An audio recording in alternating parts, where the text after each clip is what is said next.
The expectations for this video should be very, very low. I made Claire Saffitz Rhubarb Cake and I messed it up. So here's the story. I obviously want to do more recipes from this book, and I thought the one thing that I've never tried in my life is rhubarb. My husband has, he keeps raving about it. So this recipe seemed like a natural way to try something new, experiment a recipe from Claire Saffitz's book, and then it didn't go as planned. You will see across the video where things go wrong. It's currently baking, and I've actually never done this format where I've actually cooked something before I've done my intro, but do you know what? I wanted to cook as soon as I came back from my walk with my dog, and I did, and honestly it is been quite a mess. So if you want to see me mess up more recipes, you can feel free to like and subscribe, and yeah, follow me through this journey of trying Claire Saffitz's book and failing.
You've just probably seen the clip of me doing the rhubarb, so that's still going. I am just putting together my dry ingredients, which includes some flour, and I'm going to add some baking powder and salt. That's about right. Yeah.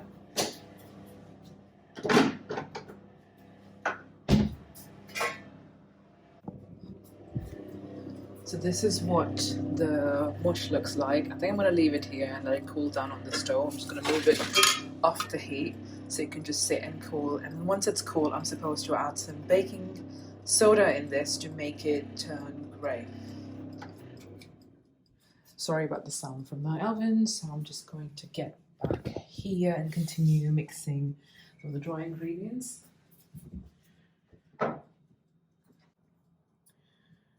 We're using about 113 grams of butter, unsalted. So let me just do that. That's 63. I think the remainder of the tub might be about 113. Let's see if we get lucky. I think we have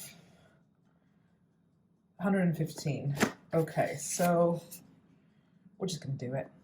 What am I going to do with 3 extra grams of butter, really?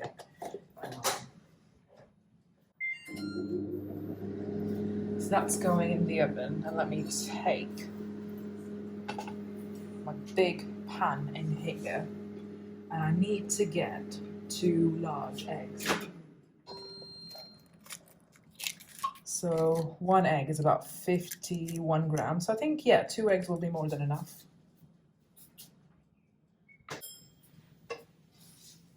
This is my rhubarb mixture. It looks, if I'm going to be honest, it looks like dog vomit.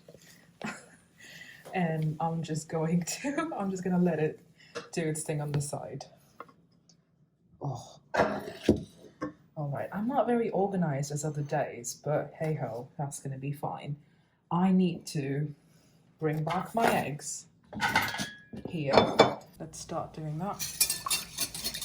So I'm gonna mix in the melted butter, see if that's gonna be all right. Just to make sure it doesn't scramble the eggs. I think that's fine. And also I think when you make sure you sprinkle the butter slowly, you're ensuring that things are emulsified, which makes a big difference in cakes.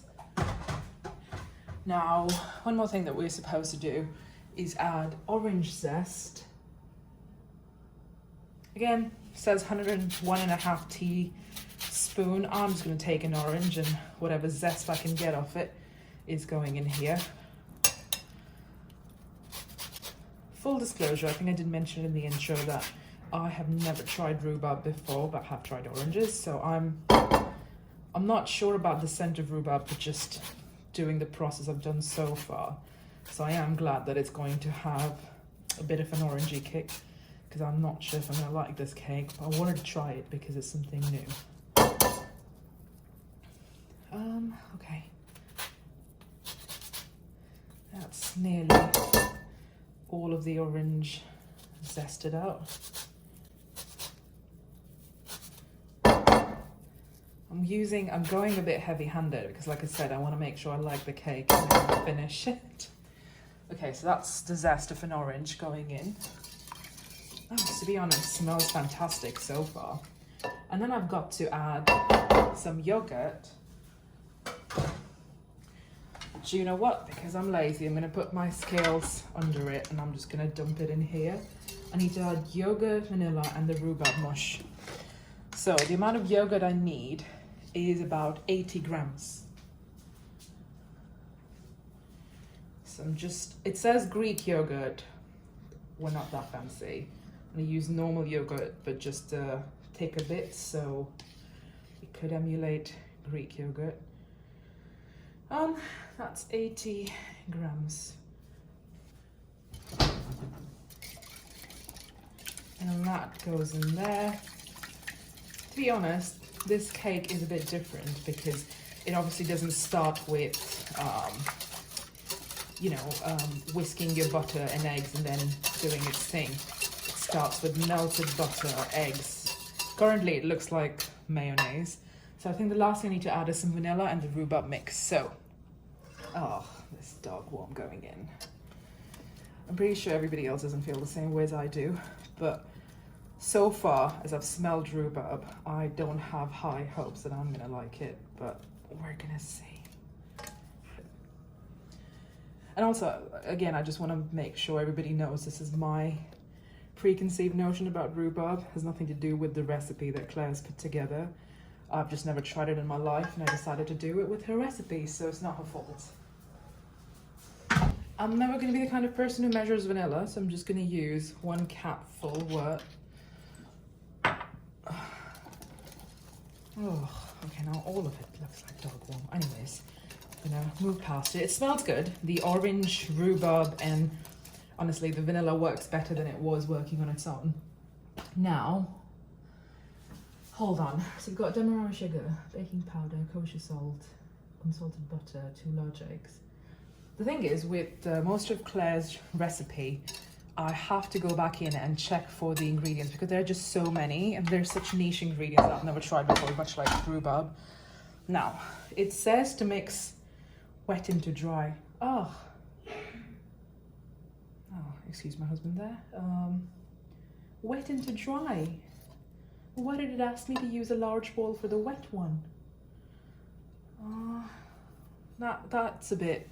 Okay, because it's set to use a medium bowl for the dry, which I have done. That's the dry ingredients right there, and this is the medium, this is the large bowl. I'm not sure if this is all gonna fit in that one. Okay, we're gonna have to see. This is just a bit pointless. Okay, ignore that recipe. Make a smaller bowl for your wet ingredients and a larger bowl for your dry ingredients. So just ignore what that says because this just doesn't work. Oh, okay, I'm gonna just do the initial whisking with my whisk, and I'm gonna have to bring back my spatula because, again, there's so many bits of flour that haven't been mixed in there.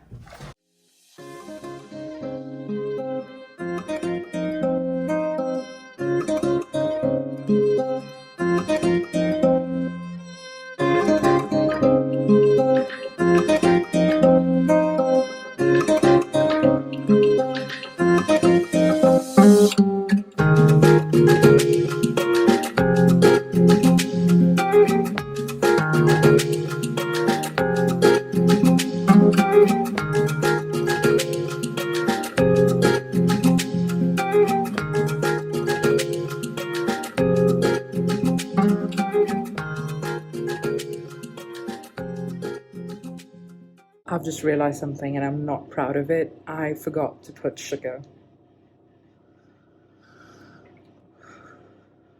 It's just one of those days. So I am going to remove the batter, wash off the stalks, add the sugar in, and do it all over again. Like I said, I forgot the damn sugar.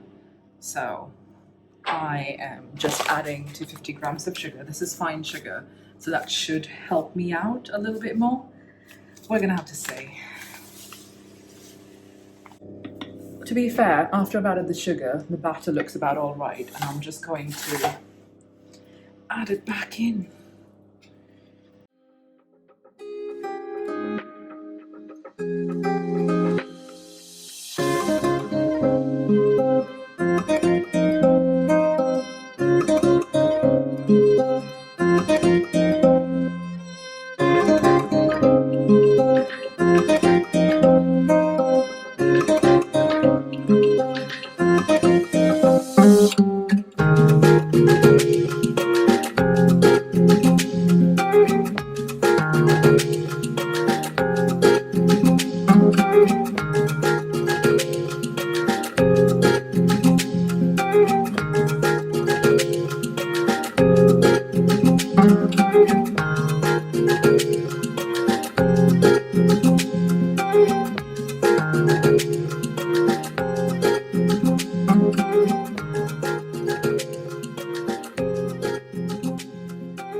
I'm just going to pause sort of whatever I was doing in the video and say that I have been going through Claire's book for a long time, trying to figure out what recipe I want to do next.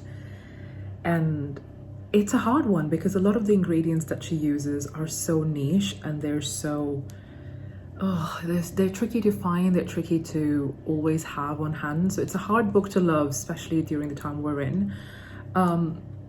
However, this cake was fairly easy, except I didn't have a standard loaf pan. It's still in my freezer, so I didn't have enough time to defrost it, which is fine. So I did it in a square pan, which has actually made the cooking time down from 80 to 90 minutes to about 60 minutes, which is amazing.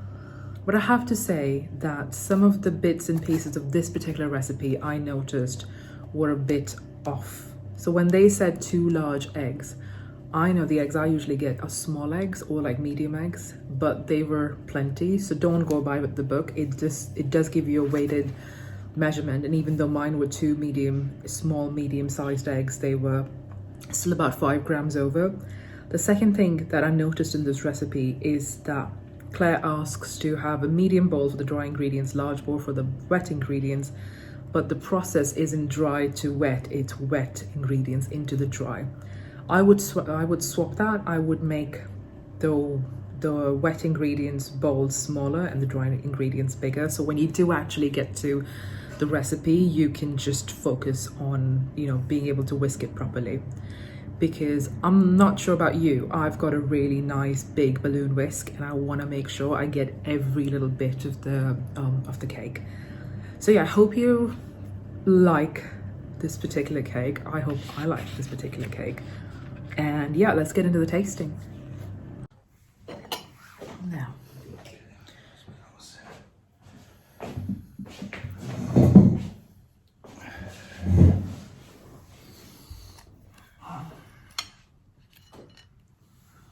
It smells more like orange, doesn't it? A little bit.